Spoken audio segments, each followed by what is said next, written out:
वो नक्सली जिसके नाम का लोगों में खौफ था, जिसके नाम से लोग डरते थे, पर उस नक्सली को एक लव लेटर ने कैसे बदल कर रख दिया। जो अपराध की भाषा बोलता था, अब वो प्यार की बोली समझता है। रिपोर्ट देखिए।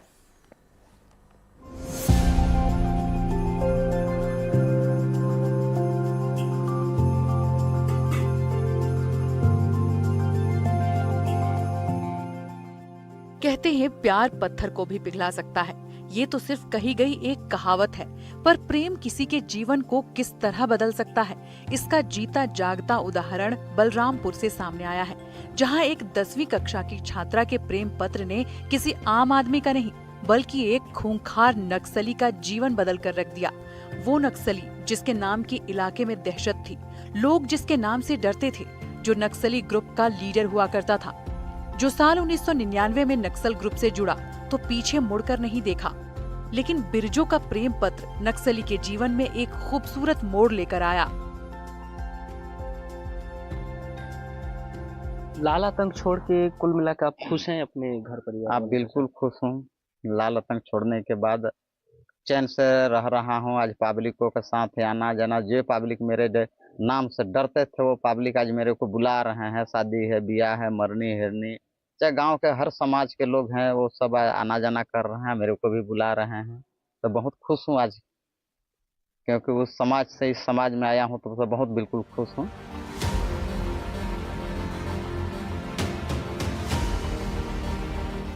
साल 1990 और 2000 के दौर में बलरामपुर जिला लाल आतंक का गढ़ बना हुआ था।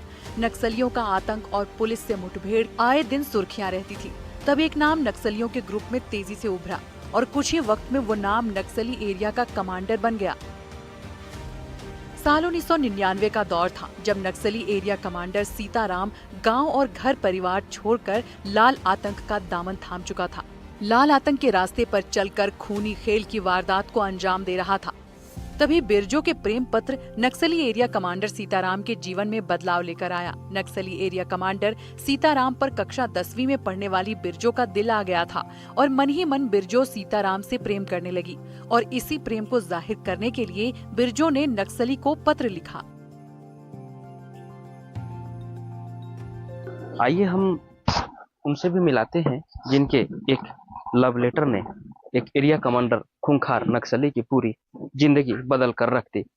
मतलब सीताराम जो घासी नक्सली हैं उनके पत्नी से। क्या नाम है आपका? मेरा नाम है विराजो। मेरा जो आप कब से जानते थे सीताराम जी को? मैं जब पढ़ाई कर रही थी तो मैं सीताराम के नाम से मतलब सुनी थी, जान नहीं रही थी, ना देखी नहीं थी मैं। तो एक मैं चिट्ठी लिखी उनके नाम से। चिट्ठी लिखने के बाद मैं गांव में छोड़ दी और छोड़ने के बाद मेरे को बुलाए मुलाकात करने के लिए, और मुलाकात करने के लिए बुलाया तो मैं गई। तो मैं इनको बहुत समझाई कि नक्सली क्यों बने हैं, और नक्सली क्यों बने हैं बोले कि मेरा घर का स्थिति बहुत खराब है तो मैं नक्सली बना हूँ कह के मेरे को बका है। तो मैं इनको समझाई कि नक्सली छोड़िए, तो बोले कि क्यों मैं नक्सली छोड़ूंगा कह के। तो नहीं, नक्सली छोड़ना पड़ेगा, मैं बोली। तो मेरे साथ शरीयत रखे कि ठीक है मैं नक्सली छोड़ दे रहा हूँ। तो मैं बोली कि ठीक है, मैं भी आपको जिंदगी भर के लिए साथ दूंगा हमेशा के लिए। फिर तो नक्सली संगठन छोड़े हो? हाँ, नक्सली छोड़े। छोड़ने के बाद हम लोग मतलब कि गाँव छोड़कर यहाँ से भाग गए आसाम तरफ। जिस नक्सली का नाम सुनकर लोग दहशत में आ जाते थे, वो नक्सली अब लोगों के बीच में आम जीवन जी रहा है। जो खूंखार नक्सली हुआ करता था, वो अब गृहस्थ जीवन गुजार रहा है और इतना ही नहीं, अपने बच्चों को अच्छी शिक्षा देकर जीवन में आगे बढ़ रहा है।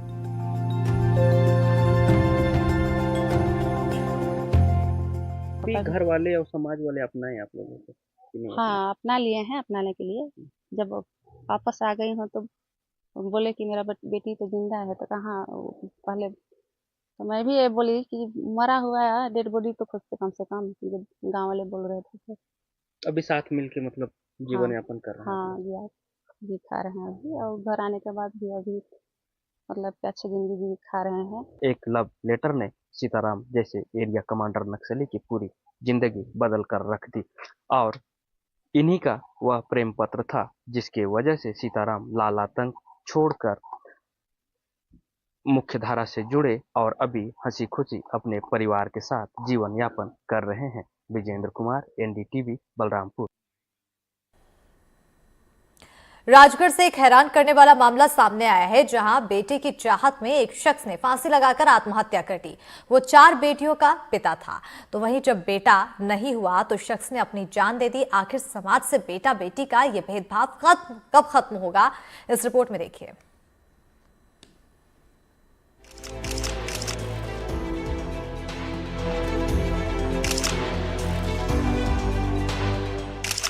ये भारत की वो बेटियां हैं जिन्होंने न सिर्फ दुनिया में सफलता का परचम लहराया बल्कि देश का भी गौरव बढ़ाया। परिवार के सदस्यों को कभी भी एहसास नहीं होने दिया कि वो बेटों से कम है, बल्कि बेटों से भी बढ़कर वो कर दिखाया जिससे वो पैमाना भी टूटा जो बेटियों की क्षमता को तय करता था।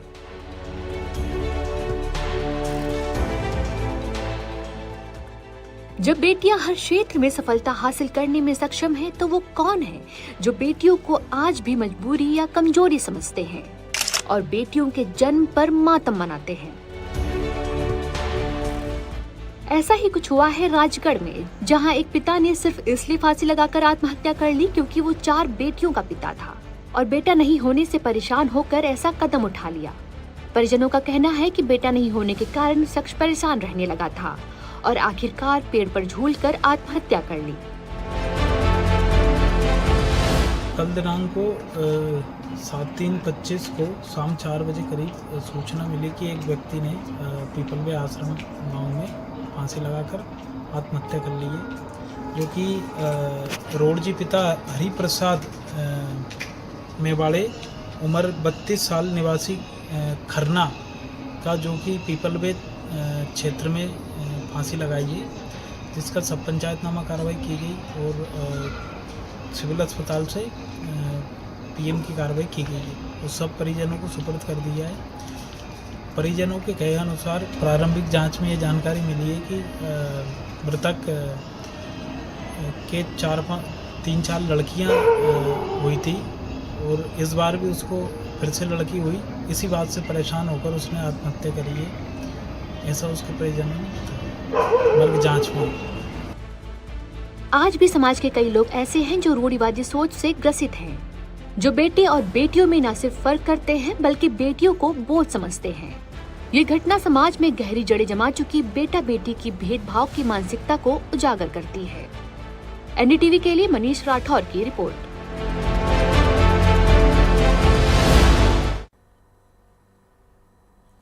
बुरहानपुर में कीमती सिक्के मिलने की चाहत में खुदाई कर रहे ग्रामीणों की बात प्रशासन तक पहुंची तो प्रशासन हरकत में आया।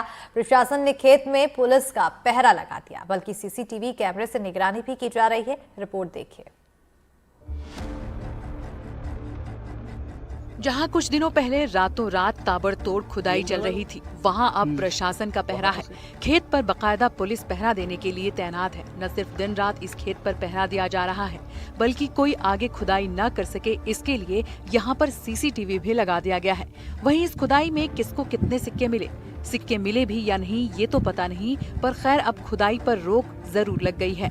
और साथ ही ये भी प्रशासन की तरफ से लोगों से अपील की गई है कि अगर किसी को खुदाई में कोई सिक्का मिला है तो वो प्रशासन के पास आकर जमा करा दें। इस वीडियो के मीडिया में आने के बाद जिला प्रशासन हरकत में आया और जिला प्रशासन ने उसी खेत पे मौके पर जांच कराई जहां पे उन्हें गड्ढे तो पाए गए, लेकिन सोना निकालने वाले लोग कौन थे वो नजर नहीं आए। अब जिला प्रशासन ने इस पर पूरा एहतियात बरत दिया है और खेत मालिक को कहा है कि वो अपने गड्ढे भरा दे और खेत मालिक को कहा है कि यहाँ पे सीसीटीवी कैमरे लगाए। खेत मालिक ने अपने इस खेत में 4 सीसीटीवी कैमरे लगा दिए हैं और अब प्रशासन ने जनता से अपील की है कि अगर उनके पास सिक्के हैं तो वो प्रशासन को जमा कराएं और अब इस तरह खुदाई ना करें। दरअसल आपको बता दें कि इन दिनों बुरहानपुर के असीरगढ़ गांव में इन दिनों हाईवे निर्माण का काम चल रहा है। कुछ दिनों पहले यहां से निर्माण कंपनी ने मिट्टी खोदकर हारून शेख के खेत में डंप की थी। इस दौरान यहां काम करने वाले कुछ मजदूरों को ऐतिहासिक महत्व के कुछ सिक्के मिले थे। इलाके में अफवाह फैल गई कि मिट्टी से सोने के सिक्के निकल रहे हैं। इसके बाद आसपास के 6 से ज्यादा गाँव के लोगों ने इस खेत पर धावा बोल दिया। हालात ये बने कि रात होते ही हारून शेख के खेत में हर दिन इसी तरह खुदाई करने वालों का मेला लगा रहता है। हालात यहाँ तक पहुँच गए कि लोग अपने साथ मेटल डिटेक्टर तक ले जाकर खुदाई करने लगे। वहीं अब मामला बढ़ा तो प्रशासन हरकत में आया। प्रशासन ने खेत पर पहुंचकर खेत का निरीक्षण करके रात के समय ही पुलिस का पहरा लगा दिया और खेत में खुदाई को रोक दिया है। अब देखना होगा कि अब किसी को इस खुदाई में कितने सिक्के मिले हैं और वो लौटाएगा या नहीं, आगे कोई अब खुदाई की कोशिश करता है या नहीं। एनडीटीवी के लिए बुरहानपुर से शारिक अख्तर दुरानी की रिपोर्ट। बात करते हैं लव जिहाद की, जिसे लेकर राज्य सरकारें सख्त होती जा रही हैं। महाराष्ट्र के मुख्यमंत्री देवेंद्र फडणवीस ने राज्य में लव जिहाद कानून की जरूरत को एक बार फिर से दोहराया है, तो वहीं मध्य प्रदेश के सीएम मोहन यादव ने महिलाओं का धर्म परिवर्तन करने वालों को सजाए मौत देने का कानून लाने की बात कही है। लव जिहाद के मुद्दे पर मध्य प्रदेश से लेकर महाराष्ट्र तक कड़े कानून बन सकते हैं। दोनों ही राज्यों के सीएम ने इसके संकेत दे दिए हैं। पहले बात महाराष्ट्र की करते हैं। मुख्यमंत्री देवेंद्र फडणवीस ने महाराष्ट्र में लव जिहाद कानून की जरूरत पर फिर से जोर दिया है। फडणवीस ने शनिवार को बताया कि सरकार लव जिहाद पर कड़ा रुख अपनाएगी। उन्होंने कहा कि एक या दो नहीं बल्कि कई ऐसी घटनाएं सामने आई हैं जिनमें खास मकसद से अंतर धार्मिक विवाह किए जा रहे हैं। उनके मुताबिक लव जिहाद के करीब 1 लाख मामले हैं और अधिकारियों की एक विशेष समिति इन मामलों का गहन विश्लेषण कर रही है। महाराष्ट्र सरकार ने पहले ही लव जिहाद के खिलाफ कानून बनाने के लिए एक विशेष समिति का गठन किया है। ऐसे में महाराष्ट्र के मुख्यमंत्री देवेंद्र फडणवीस ने महिला दिवस पर इस कानून को जल्दी लागू करने के लिए आश्वासन भी दिया है। अब देखना ये जरूरी होगा कि महाराष्ट्र में महायुति सरकार इस कानून को कब तक सत्र में पेश करती है। महाराष्ट्र सरकार ने इस साल फरवरी में लव जिहाद से संबंधित कानूनों का अध्ययन करने के लिए एक समिति का गठन किया था। फडणवीस ने कहा कि शुरुआत में ये मामले छिटपुट लग रहे थे, लेकिन इनमें एक सुनियोजित तरीका है। हम समिति की रिपोर्ट का अध्ययन करेंगे। वहीं मध्य प्रदेश के सीएम ने तो बहुत ही कड़े कानून लाने के संकेत दे दिए हैं। भोपाल में महिला दिवस के कार्यक्रम में पहुंचे सीएम मोहन यादव ने बड़ा ऐलान किया। सीएम मोहन यादव ने कहा कि धर्मांतरण के मामलों में अब फांसी की सजा दिलवाने का प्रावधान एमपी सरकार करने वाली है। सीएम ने कहा कि एमपी में जबरन धर्मांतरण नहीं चलने दिया जाएगा। धार्मिक स्वतंत्रता अधिनियम के माध्यम से जो धर्मांतरण कराएंगे उनके लिए भी इस फांसी का प्रबंधन हमारी सरकार के द्वारा किया जा रहा है। सीएम मोहन यादव के इस बयान पर कांग्रेस विधायक आरिफ मसूद ने सवाल उठाए। मसूद ने कहा कि क्या ये बाबा साहब अम्बेडकर के संविधान को बदलना चाहते हैं? तो जबरदस्ती की अगर बात है तो फिर सबके ऊपर लागू होती है। लव जिहाद शब्द का इस्तेमाल उन मामलों के लिए किया जाता है जहां आरोप लगाया जाता है कि किसी मुस्लिम पुरुष ने अपनी पहचान बदलकर किसी हिंदू महिला को शादी के लिए बहलाया। अब मध्य प्रदेश और महाराष्ट्र की सरकारों ने ऐलान किया है कि इस तरह के मामलों से सख्त कानून के जरिए निपटा जाएगा। Bureau report, NDTV India. Korea के अमरपुर गांव की ही तरह धमतरी के सिमरा गांव में भी हफ्ता भर पहले ही होली मनाई गई है। शनिवार को होलिका दहन के बाद गांव वासियों ने रंगों के साथ जी भरकर होली के त्योहार का मजा उठाया।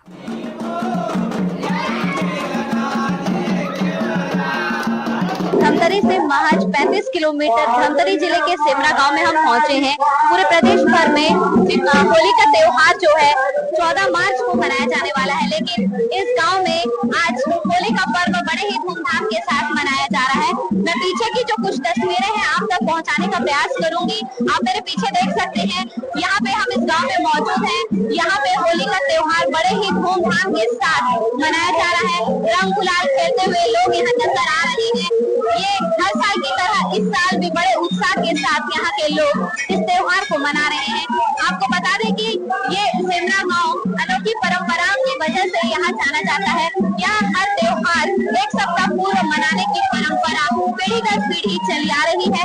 यहाँ के कुछ लोग हैं, उनसे भी हम बात करेंगे और जानेंगे कि ये परंपरा कब से चली आ रही है। यहाँ होली का पर्व जो है आज जो मनाया जा रहा है, बाकी जगह 14 मार्च को मनाया जाएगा, कितना उत्साह है? हमारे गांव में ना एक हफ्ता पहले मनाते हैं, इसलिए बहुत उत्साह से रहते हैं और बहुत ना मौज मस्ती करते हैं हम लोग। पूरे जगह पे देखा जाए 14 मार्च को होली है या अन्य त्योहार भी जैसे एक सप्ताह पहले आपके यहाँ मनाया जा रहा है। होली का त्योहार 14 मार्च को है, लेकिन आप लोग आज मना रहे हैं, तो उसको लेके आप लोग क्या आपको मन नहीं करता कि जिस दिन त्योहार उसी दिन ही मनाया जाए? नहीं, अब क्या है कि बचपन से मना रहे हैं तो हमारा एक आदत बन गया है मनाने के दौर पे, और अच्छा लगता है कि दूर दराज से लोग मिलने के लिए आते हैं और मुलाकात भी हो जाते हैं इसी बहाने। सर, यहाँ पे हर त्योहार देखा जा रहा है कि एक सप्ताह पूर्व मनाने की परंपरा कई दिनों से मैं देख रही हूँ यहाँ पर चली आ रही है, इसके पीछे क्या कारण है सर? वही कारण है, यहाँ कोई बुजुर्ग आया था, एक गांव को आपत्ति से मुक्ति दिलाया था और पुजारी को सपना दिया कि मेरा पहले पूजा करो और हर त्योहार पहले मनाओ, फिर ये गांव में आप लोगों का सदैव रक्षा करता रहूंगा। गांव के यहाँ जो लोग हैं वो ये बताते हैं कि गांव में एक सिरदार देव है जो यहाँ के पुजारी के सपने में आए थे और वो उनका कहना है कि वो इस गांव को एक बड़े परेशानी से उन्होंने मुक्त किया था। तब से लेकर आज तक यहाँ हर त्योहार एक सप्ताह पूर्व मनाने की परंपरा सदियों से चली आ रही है और यहाँ के जो बुजुर्ग हो चाहे युवा वर्ग हो, पीढ़ी दर पीढ़ी ये परंपराओं को निभाते आ रहे हैं। धमतरी से एनडीटीवी के लिए। नमस्कार, बहुत स्वागत है आप सभी का। मैं आपके साथ अस्मिता दुबे और देखेंगे स्पेशल बुलेटिन एमपीसीजी प्राइम 9। सीधी जिले का ब्लड बैंक सिर्फ शोपीस बनकर रह गया है। ब्लड बैंक में ब्लड का एक भी कतरा नहीं है, स्टॉक जीरो है। ऐसे में उन मरीजों को क्या होगा जिनको ब्लड की जरूरत है और यहां आकर ब्लड बैंक में सूखा पड़ा हुआ है। ये रिपोर्ट देखिए।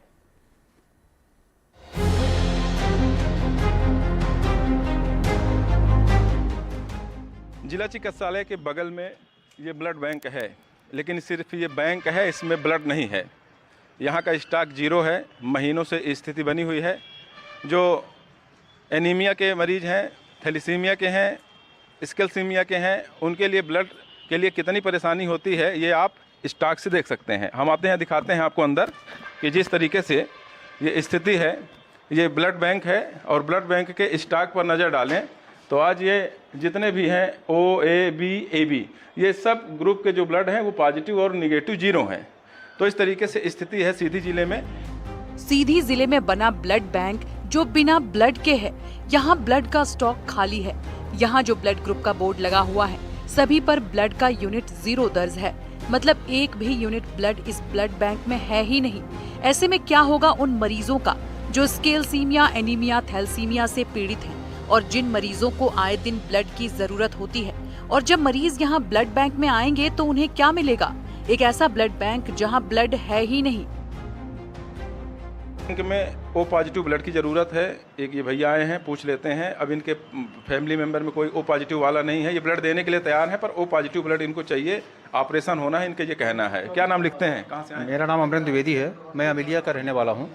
अभी हमारा पेशेंट डिलीवरी कंडीशन में है और उसको तुरंत ब्लड की ज़रूरत है, 1 यूनिट। मैं यहाँ ब्लड बैंक में आया हुआ हूँ, ओ पॉजिटिव ब्लड की मुझे ज़रूरत है, यहाँ पे अवेलेबल नहीं है। तो अब क्या इससे कैसे करेंगे आप? अब देखता हूँ, कहीं ना कहीं से फ़ोन लगाता हूँ, कोई ना कोई अगर होगा तो दे देंगे, नहीं देंगे तो फिर कहीं ना कहीं से तो अरेंजमेंट किया जाएगा। हर दिन 10 से 15 यूनिट ब्लड की जरूरत होती है। ऐसे में मरीजों को ब्लड नहीं मिल पा रहा। खास तौर पर ऑपरेशन के समय ब्लड की जरूरत होने पर भी उपलब्ध नहीं हो पाता। ऐसे में यहाँ ऑपरेशन भी नहीं होते, मरीजों को रेफर करना पड़ता है। यहाँ है ब्लड बैंक में, बात कर लेते हैं। क्या नाम लिखते हैं आप? विनोद कुमार पटेल। क्या स्थिति है? स्टॉक जीरो है, कैसे आप मैनेज करते हैं? यहाँ पे मैनेज करने के लिए जो सेम ब्लड ग्रुप आता है पेशेंट का और डोनर का, हम लोग चेक करते हैं, जो वही आता है वही दे देते हैं। जैसे जो थैलेसीमिया के पेशेंट हैं और भी ज़रूरत होती है, उसको कैसे करते हैं? गर्भवती महिलाएं होती हैं, उनको आवश्यक होता है, उनके परिजन नहीं दे पाते, कोई ब्लड देने वाला नहीं होता, फिर कैसे करते हैं? जब अपने यहाँ स्टॉक में रहता है, मैडम है अपनी सिविल सर्जन मैडम है, वो जब जैसा भी रिक्वायरमेंट रहता है वैसा लिखती हैं और जब रहता है तो हम लोग उनके आदेशानुसार इशू कर देते हैं उनका ब्लड। ये कब से स्थिति है, ये जो स्टॉक दिख रहा है इस तरीके का? स्टॉक अभी काफ़ी दिन नहीं हुआ, अभी थे कुछ ब्लड और इस समय तो प्रेजेंट टाइम पे अपने पास नहीं है। थैलेसीमिया की बात करें तो मतलब कितनी ज़रूरत होती है, हर दिन कितने पेशेंट आते हैं ऐसे कि आपसे ब्लड मांगने आते हैं कि उनको कोई एक्सचेंज करने वाला नहीं होता, फिर भी उनको चाहिए, आवश्यक है। डेली तो ऐसा नहीं आते हैं, जब अपने पास रहता है तो उनको बता भी दिया जाता है, जब आए तो था तो उनको इशू कर देते हैं। और कंटिन्यू 1-2 दिन के लिए आते हैं पेशेंट, जैसे ब्लड ही चढ़वाने तो आते हैं तो उसी टाइम आते हैं, उसी टाइम उनका यदि रहता है अपने यहाँ दे दिया जाता है, नहीं रहता है तो बता दिया जाता है कि भाई जब आएगा तो देंगे। सीधी जिले में समय समय पर रक्तदान शिविर का आयोजन होता रहा है, लेकिन काफी समय से रक्तदान शिविर आयोजित नहीं हो रहे। जरूरत के आधार पर रक्तदान हो जाता है और इसका जरूरतमंदों को लाभ मिल जाता है, क्योंकि जनमानस में ये अवेयरनेस नहीं है कि ब्लड तो ह्यूमन बॉडी में ही बनता है और बिना दिए तो होगा नहीं। अभी बहुत दिनों से कोई कैंप नहीं हो पाए हैं, तो हमारा प्रयास है कि अगले 1-2 महीने में 2-3 कैंप भी हो जाएंगे तो लोगों को ब्लड उपलब्ध होने लगा, क्योंकि इमरजेंसी में जो पेशेंट एडमिट होते हैं उनको जब अचानक जरूरत हो तो अपने ब्लड बैंक में अच्छा खासा स्टोरेज रहना चाहिए। ब्लड बैंक में आकस्मिक स्थिति के लिए सभी समूहों का 2 यूनिट ब्लड होना अनिवार्य है, लेकिन रक्तदान न होने और बढ़ती मांग की वजह से इमरजेंसी कोटा समाप्त हो गया है। अब देखना होगा कि कब इस ब्लड बैंक का सूखा समाप्त होगा। एनडीटीवी के लिए सीधी से अमित सिंह की रिपोर्ट। सतना में कैंसर के मरीजों की संख्या लगातार बढ़ती जा रही है, लेकिन शहर में कैंसर के इलाज के लिए पूरी सुविधा उपलब्ध नहीं है। सतना मेडिकल कॉलेज बनने के साथ कैंसर यूनिट की एक उम्मीद जरूर जगी थी, लेकिन फिलहाल ना अस्पताल का काम पूरा हुआ है, ना ही कैंसर यूनिट का। रिपोर्ट देखिए।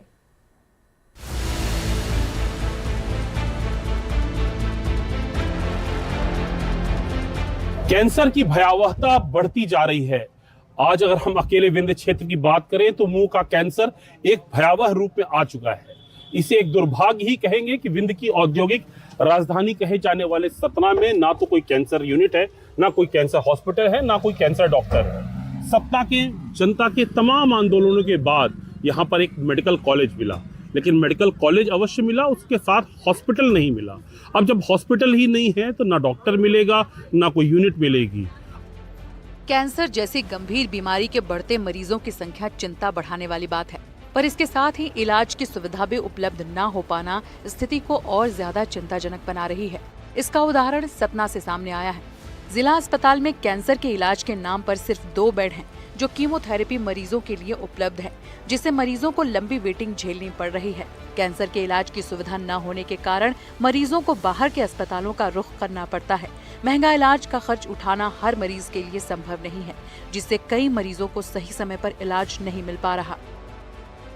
जिला अस्पताल में हम बात करने के लिए आए हैं डॉक्टर आलोक खन्ना साहब से, जो कहीं कैंसर रिलेवेंस के लोगों को, पेशेंट्स को देखते हैं। तो आलोक जी, अपने यहाँ पर कैंसर यूनिट के नाम पर यहाँ पर अभी क्या स्थितियाँ हैं सतना जिला अस्पताल में? हमारे यहाँ पे कैंसर का इलाज कई प्रविधाओं से होता है, सर्जरी, रेडियोथेरेपी और कीमोथेरेपी। तो हमारे यहाँ कीमोथेरेपी की यूनिट संचालित है जिला अस्पताल सतना में, विगत कई वर्षों से संचालित है। और इसमें जो मरीज कैंसर विशेषज्ञों को दिखाकर बाहरी शहरों से आते हैं और उनको हम लोग कीमोथेरेपी की सुविधा प्रदान करते हैं, और इसके लिए शासन द्वारा दवाइयाँ प्रदान की जा रही हैं लगातार, जिसको हम कीमोथेरेपी दे रहे हैं जिनको लगातार। कैंसर पेशेंट्स की जो कीमोथेरेपी की आप बात कर रहे हैं, वो लगभग कितने सालों से यहाँ पे कैंसर थे कीमोथेरेपी? विगत 10 वर्षों से संचालित है। 10 वर्षों से चल रही है जी। अभी कैंसर सर्जन, क्योंकि सतना का मेडिकल कॉलेज से संबद्ध है सतना का जिला अस्पताल, तो क्या अभी कोई कैंसर स्पेशलिस्ट या कोई ऑन्कोलॉजिस्ट है अभी अपने यहाँ? नहीं, वर्तमान में अभी कोई कैंसर विशेषज्ञ पदस्थ नहीं है सतना जिला चिकित्सालय एवं मेडिकल कॉलेज। इलाज के लिए उनको कहाँ जाना होता है? वो कहीं इलाज बाहर इलाज के लिए उनको फिर रेफर करना पड़ता है, तो वो रीवा या जबलपुर या फिर और बड़े शहरों में जाके आते हैं। बम्बई वगैरह से भी कीमोथेरेपी वगैरह लिखवा के आते हैं, टाटा वगैरह से भी, तो उनको कीमोथेरेपी हम लोग उनका फॉलो अप करके हम यहाँ पर सिर्फ उसको कीमोथेरेपी दे पाते हैं। सतना मेडिकल कॉलेज बनने के साथ कैंसर यूनिट की स्थापना की उम्मीद जगी थी, लेकिन अब यहाँ न तो कैंसर यूनिट बना और न ही अस्पताल की सुविधाएं पूरी तरह से उपलब्ध हो पाई। सतना जिला अस्पताल से मिले आंकड़ों के हिसाब से पिछले 1 साल में 200 से अधिक कैंसर मरीजों ने कीमोथेरेपी के लिए रजिस्ट्रेशन कराया। इसमें ब्रेस्ट कैंसर के 57 मरीज, सिर और गर्दन कैंसर के 62 मरीज, फेफड़ों के कैंसर के 32 मरीज, किडनी कैंसर के 3 मरीज, स्किन कैंसर के 2 मरीज, ग्लैंड कैंसर के 43 मरीज शामिल हैं। वहीं मेडिकल कॉलेज में सुविधाओं के अभाव और कैंसर यूनिट की सुविधाओं को लेकर राज्य मंत्री प्रतिमा बागरी से सवाल किया गया, तो उनका कहना है कि धीरे धीरे सुविधाओं को विकसित किया जाएगा। चूँकि ये मेडिकल कॉलेज है और मेडिकल कॉलेज में सभी सुविधाएं धीरे धीरे करके जैसे ही उसको विकसित किया जाता है तो सभी सुविधाओं को उपलब्ध कराया जाता है। उसी परिप्रेक्ष्य में इसमें एक कैंसर यूनिट का एक ब्लॉक रखा गया था जिसको भविष्य में विकसित किया जाना था।